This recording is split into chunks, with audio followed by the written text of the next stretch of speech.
Okay, so the dies I'm using today, as I say, are the festive foliage. Everything's in stock. There's a handful of the festive foliage left, but there's definitely the tatty words on the website and the nesting rectangles also. So these are I used these just to create the base of the card and obviously the sentiments, but I wanted to show you how you can jazz up these die cuts actually from the festive foliage. And it's I suppose quite straightforward cards really, something that would be easy for you to make or batch make, so you can make 3, 4, maybe 5 cards at a time, alter up the colours, change them slightly. But they're lovely dies. These are actually a fantastic set to have. You get an awful lot of die for your money with these. You get 7 dies in the set, but they are huge. The one that I'll be using today, yes, this one, the holly die. I mean, if I put this up against my hand here, you can actually see how big this die is. Really, really lovely. And because the way that it's designed and this the size of it also, you can sort of cut and snip into this, and it's really, really useful. So that's one holly die. We have a second holly die as well. Slightly different shape. It's probably more of the traditional shaped holly that you would find, but say really great shape nonetheless. We have this foliage shape here, which if you look at the packaging has been double cut in different colours and layered up, so you can create all sorts of different foliage for this. This is a really good one just to pad out any bouquets that you may create on your card, even with non-festive florals as well that Lisa has. So that is a really nice general piece of foliage to have. Then we have the mistletoe branches as well, which used on their own, they could possibly be used as laurel wreaths. You can cut lots of these and you could possibly even manipulate them and arrange them to create a wreath. But we also have the this little die here, which gives us the berries. Now these double up as the holly berries that you can see here in red, but they also double up as the mistletoe berries that you can cut them in white also. So that's a really handy little die to have, and you're cutting 8 at a time there, so you're not sort of fiddling around with just a little single berry die there. So that's really useful to have. So this is a really great die set. Oh, and the other die set actually, which I've just moved across, is the pine cone. Again, this is a really chunky size, really makes a statement on the card. So I've cut myself the holly die cuts here. Yes, I've cut myself the holly die cuts, quite a few of them, and I've got myself the card blanks, so we'll come back onto that in a second. Now this is the die cut as a whole, and this is what I'll be putting onto the base of the card. But also what I wanted to say, that these dies, because they are so big, you might not necessarily always have a piece of card that fits the entire die. But what you can do, and I had like 2 scraps of this green, which I wanted to match with the other, the 2 whole pieces that I've cut. But the 2 pieces of scraps I had could only fit part of the die on. So what I've managed to do is cut on one of the piece of scraps, I cut this part of the die here, and then on the other piece of card I managed to fit on this part of the die here, you see. Now what you can do, you can use these separately onto a card, that's fine, but I want to use this die as a whole because of the way that the card is designed. So what I thought I'd do, I die cut both of these, and I trimmed off the extra bits that were just where the odd leaf was just sort of tipping over the card and I'd only have half a leaf or whatever. So I trimmed those pieces off. So what I can do now, let's do it which way round shall I do it? Yeah. I'm going to glue these pieces together, and once I've done that, to be honest with you, no one will ever know the difference. Only you'll know the difference, because you know the way the dies are designed out of the package, you see. So what I can attach those two pieces together. Now obviously that glue will dry clear, and as long as I line that leaf up there and just wipe away that little bit of extra glue that's coming out, do you know what? No one will know the difference, and it's a great way to use up all those little bits of scraps that you have. That we all keep, don't we? Because you think, oh, that's just a bit too much of that colour to throw away. I can use it for something, and we keep it for years, don't we? But you know what? You'd never actually know the difference, would you? So I just wanted to show you that's a good little scrap busting tip there, I suppose. So what I wanted to do is show you how you can just add some dimension to this die cut. Obviously, at the moment, most of the dies that Lisa designs and comes out with now pretty much have a stencil attached to them. So at the moment, we're actually quite familiar with having our die cut and adding dimension with ink through a stencil. So if you've joined the range relatively recently, that's how you will know Lisa's range to be. You have a die and usually a stencil and sometimes a stamp, but that's not all. It's not always been the case. But what we can do is go back to the dies that we used to have that are just dies on their own. Now, if you are familiar with using stencils, hopefully you'd have sort of picked up some tips along the way, even subconsciously, you know. We've picked up tips on how to actually shade die cuts, so you don't always actually need to lean on a stencil to add that sort of detail. So it's actually quite useful to go back just one stage before we had those stencils and actually start adding the details ourselves. It doesn't have to be a really big deal. You can bring your stencil brush in. Now I am using distress ink this time round, purely because this green is a darker colour and I'm working onto a darker green cardstock, and Lisa's ink wouldn't have shown up as well as I wanted to. Now if using the different shades of cardstock and greens, then Lisa's inks would do exactly the same, but I wanted to go with a darker colour. So I'm just going to pick up some of the ink on the stencil brush that you would be familiar with using through all of Lisa's stencils, and I'm just going to add some detail onto this die cut. I'm going to add shading onto what would be, I suppose, the underside of the leaves. Now I'm just going to go straight onto the die cut here, but just by using sort of circular motions, as I would do going through any of the stencils and any of the sort of ink techniques that any of the design team bring to you. It's always circular motions, and we can start bringing in some of that detail and the shaded detail. And it really isn't any trickier than that.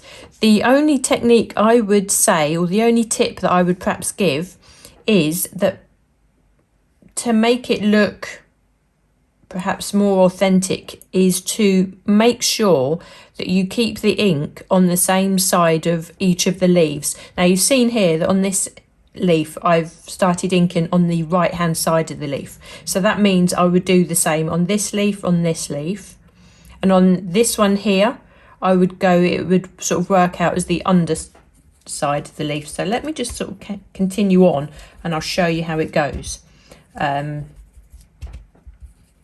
Now you don't have to use this side. I think I prefer this side mainly because I'm right-handed. If you were left-handed, then I think your go-to angle would be the left side, wouldn't it? So, but as long as you keep the shading on each leaf on the same side, you get a really nice uniform and lovely look, a really sort of pulled together look.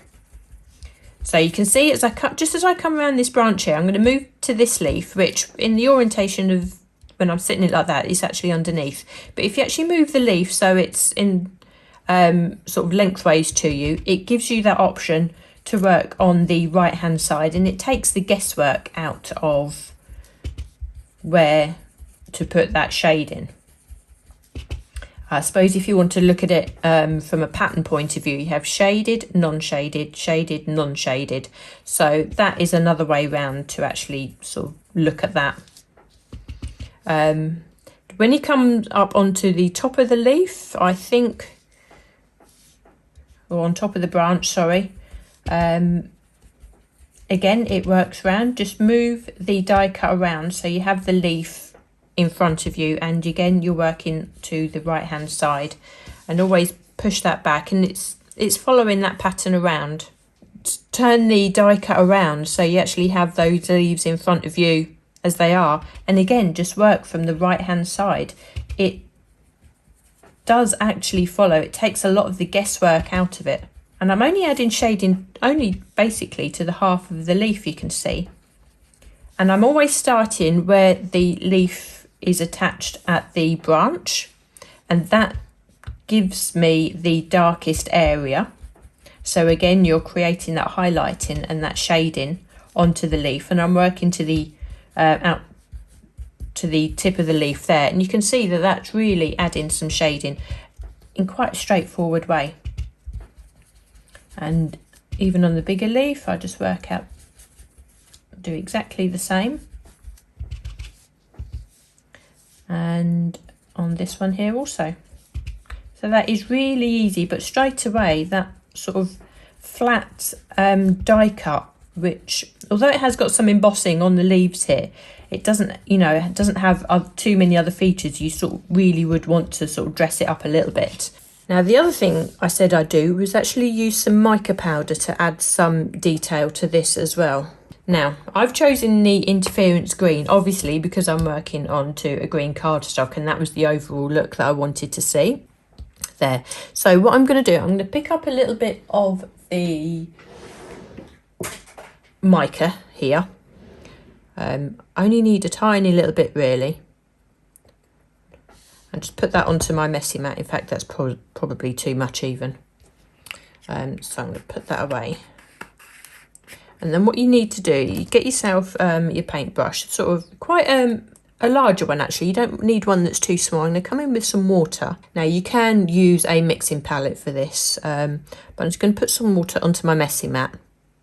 And just pick up a small amount of the mica powder. I don't need a huge amount, really. And I can see, I don't know if you can see, I can see straight away that the green tint is already coming through, that interference green. So it's looking really pretty. What I want to do, actually, I don't want to use too much. I don't want to flood the die cut. So I'm just going to dab off some of that excess water, take a little bit out.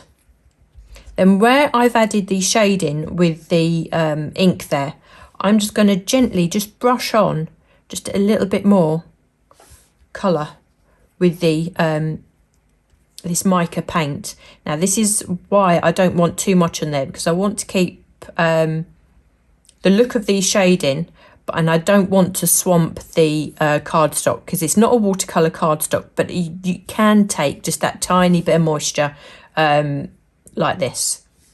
And what that is doing, I don't know if you can see, perhaps if I bring that up to the light and start turning that, that is adding a really subtle shine. Can you see? That is adding a really subtle sort of detail, mica shine to the edge of those leaves. Now all I want to do personally is I just like to add just a little touch of that onto the leaves. And now if you wanted to colour the whole leaf like that, then obviously then that would look great as well. As that is sitting there, obviously you can't see it, and it's only with the mica, as the light catches it, that it really comes to life. So I think that's, for me, that's the ideal way to add spark, because I want to keep really the shading of that green because of it being the holly leaves, but you just want to add just that little bit of something, particularly as it's Christmas. Now I do want to be a little bit careful, because this isn't a watercolour cardstock, and because these branches are actually quite fragile, if you put too much water on there and then start moving that die cut about, it's going to make the cardstock quite delicate. So just allow that to dry before you start sort of manipulating that and adding that to your card design. So what I'm going to do, I'm just going to move that to one side, just allow that to dry a little bit, and I'm going to start building up the card stock for you. So I'm going to build up the card base. I have a 5x7 card here. It opens this way around, which I think is really nice. It's really quite unusual actually. Now I've used the nested, scalloped and stitched rectangles. Let's just bring those in so I can show you how I've built up these layers. Now you'll notice that all of my dies sit on magnetic sheets. They don't come like that from Lisa. It just makes it easier for me to store them because I would know that I would lose them. So I'm using a real nice rich red colour onto a cream card base here. And I've cut myself the largest frame. So I've taken the largest die, second largest nested stitch die, and I've cut myself the frame like that. Now what I've done, and I mean the reason why I die cut the aperture in the middle there, is that will give me my matten layer a bit further up, and it just means you're not wasting cardstock. And for all of those who may be new to card making out there, you know, you like to see just how these things are made up, and it means that you get to save on your cardstock also. So I'm going to add my card frame. I have another matten layer just from the same cardstock as the card base there. And then here is what I cut from the centre of this frame. You'd never know that this scalloped frame there isn't a whole piece because it's hidden underneath the cream mat. So that is the advantage of sort of gutting these pieces of card. There we are. So we have that. Really easy, really straightforward, but very effective. Now for this card, I'm using 2 die cuts of the holly here. So I'm going to put this one that I joined together, which you'd never know, that joint is completely hidden now, isn't it? So I'm going to lay this one down flat. Now, because this one, I'm going to be sort of 3D-ing these die cut, so I didn't need to add any detail to this particular layer, so I can just glue this one down. So I'm going to 3D this on top of the flat piece there, and I've already added the shading on this, and I'm just going to lay that over the top. Now only some of these leaves are going to be 3D'd, and I'll show you the reason for that in a second. And I think it's quite interesting that if you're going to 3D an image, you don't have to 3D the whole of it. This, you know, in this particular die in particular, because it basically has 2 sections to it, it makes it a lot more flexible. Now, I need to put a sentiment on here, and I want to use one of these TATTY festive sentiments, and just literally just put that straight onto the card, as you know, as simple as.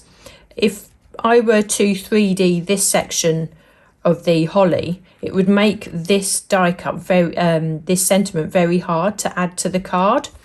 So by laying this section of the holly flat, it then makes it easier for me to add the sentiment on afterwards. So there we are, we have that card finished. Well, not quite finished, but there's the basics of the card there. Now, because we've got the holly, and you can see here on the packaging that we have the holly berries. Remember I said about the little die cut which has all the berries contained? Well, I've already die cut those out just here. And to do this, to get the red berries, I wanted to add that little bit of extra sparkle.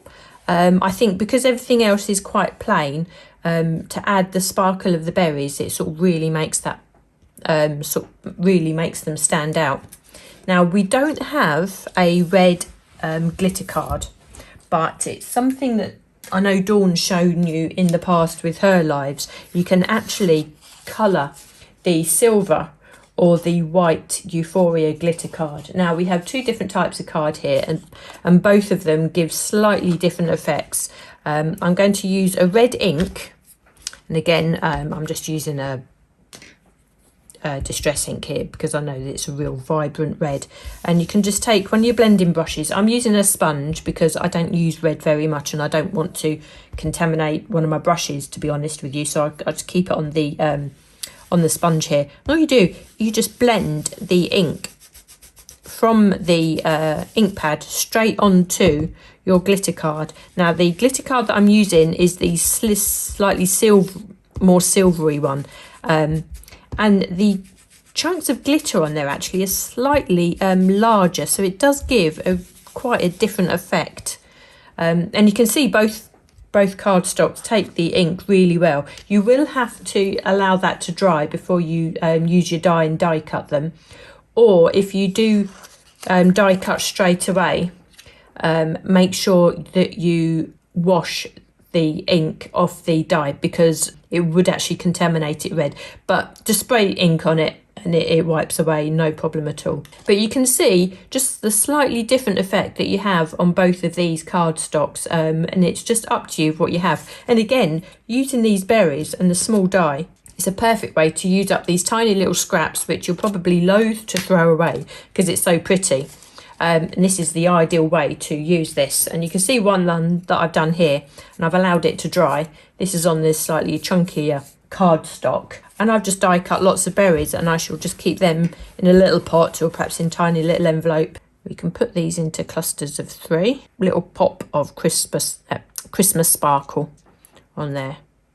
And these look frosted. I think these look so cute, and I really love the colour.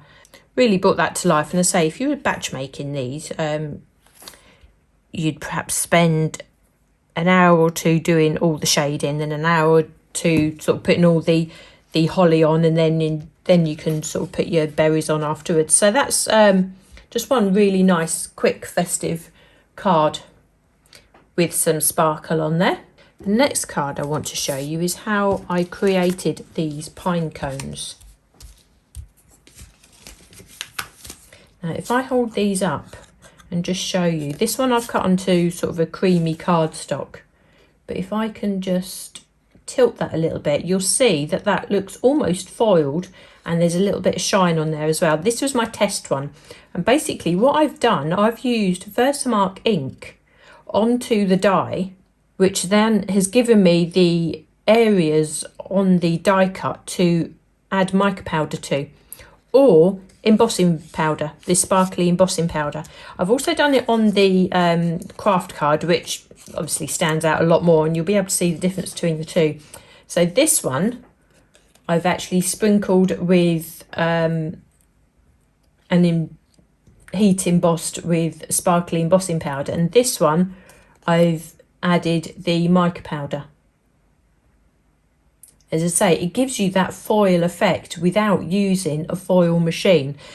There's lots of areas, flat areas here, which is what the embossing ink will actually sit on. So if you bring in your clear ink, I'm using the Versamark, they come in larger pads. I'm just using the smaller ink cube because it's what I had to hand.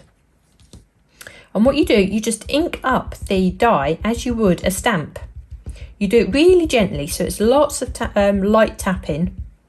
And what that will do is make sure that the ink stays on those raised areas and not be squidged into the detail of the die there. Take yourself a piece of card. Now, because we're using mica and embossing powder, if you can possibly just give your cardstock a quick wipe with an anti-static pad. Just make sure that the effect is as good as it can be. Now we put our die face down, try not to move it around too much. We put it on the die cutting pad.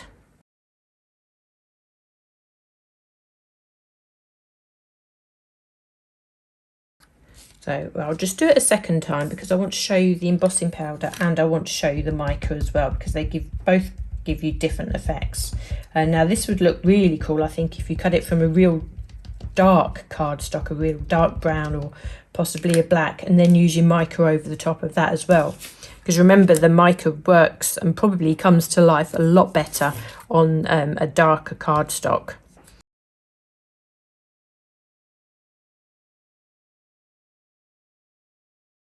Now I'm going to keep it on the outside there. It has cut through, but it just means that I can just move the die cut around without actually handling the area that the embossing ink is sitting onto.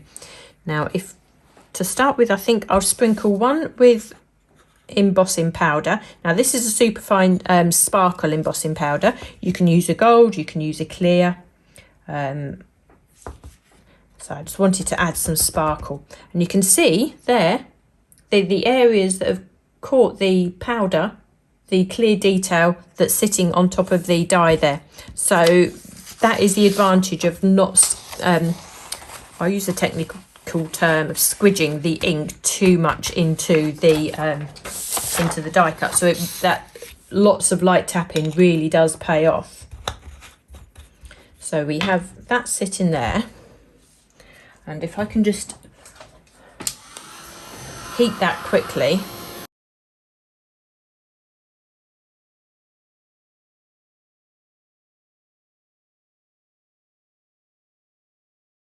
So that's a really nice effect, and you can see the sparkle in there.